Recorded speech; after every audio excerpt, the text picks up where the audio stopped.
جی السلام علیکم ورحمۃ اللہ وبرکاتہ۔ یہ جو آپ جانور دیکھ رہے ہیں اس کو عربی کے اندر ذب کہتے ہیں اور اردو کے اندر گو۔ میں نے سوچا اس کے متعلق آج کچھ ایک دو واقعہ آپ کو سنا دوں اور چند باتیں آپ سے کی گوش گزار کر دوں۔ پہلی بات یہ ہے کہ یہ ایسا جانور ہے کہ جس کے متعلق آقا دو جہاں صلی اللہ علیہ وآلہ وسلم نے حرام ہونے کا حکم نہیں لگایا، دین اسلام نے اس کو حرام نہیں کہا، اور وہ ایک الگ بات ہے کہ نبی علیہ الصلوۃ والسلام نے اس کو ناپسند کیا ہے۔ آپ کے سامنے اس کو پیش کیا گیا تو آپ صلی اللہ علیہ وآلہ وسلم نے اس کو کھایا نہیں ہے، اور آپ کے سامنے کسی نے کھایا تو آپ نے اس کو منع نہیں کیا۔ یہ تو اس کا شرعی حکم تھا، یہ حرام نہیں ہے، اور لیکن نبی علیہ السلام نے اس کو ناپسند کیا ہے۔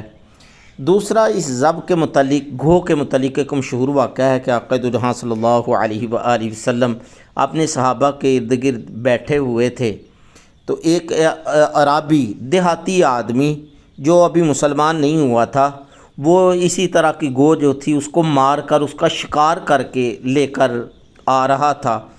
تو نبی علیہ السلام کو جب اس نے دیکھا تو پھر نبی علیہ السلام سے عرض کی، بڑا لمبا واقعہ میں مختصراً عرض کر رہا ہوں کہ آپ یہ جو مردہ گو ہے، مری ہوئی گو ہے، اس کو جو ہے وہ زندہ کیجئے اور پھر یہ آپ پر ایمان لائے تو میں آپ پر ایمان لے کر آؤں گا۔ تو نبی علیہ الصلوۃ والسلام نے اس گو کو آواز دی تو اس نے آگے سے جواب دیا، لبیک و سعدیک، جی جی میں حاضر ہوں، میں خوش قسمت ہوں کہ آپ نے مجھے بلایا ہے، اے دو جہانوں کے رب کے رسول۔ تو پھر نبی علیہ السلام نے اس سے فرمایا، من تعبدو، اے گو تو کس کی عبادت کرتی ہے؟ گو نے آگے سے کہا، الذی فی السماء عرشہ وفی الارض سلطانہ وفی البحر سبیلہ وفی الجنۃ رحمتہ وفی النار عذابہ، میں اس رب کی عبادت کرتی ہوں جس کا عرش آسمانوں پہ ہے، جس کی بادشاہی زمین میں ہے، اور جس کا راستہ سمندر میں ہے، اور جس کی رحمت جنت میں ہے، اور جس کا عذاب جہنم میں ہے۔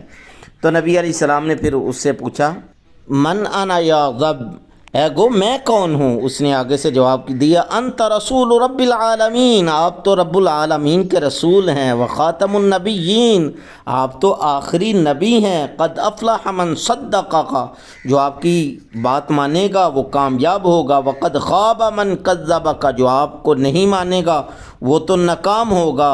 تو اس اعرابی نے فوراً جو ہے وہ کلمہ پڑھا اور مسلمان ہو گیا۔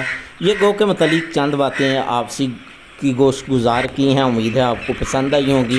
مجھے میری ٹیم کو اپنی ڈھیر ساری دعاؤں کے اندر یاد رکھیے گا۔ اللہ نگہبان۔ السلام علیکم ورحمۃ اللہ وبرکاتہ۔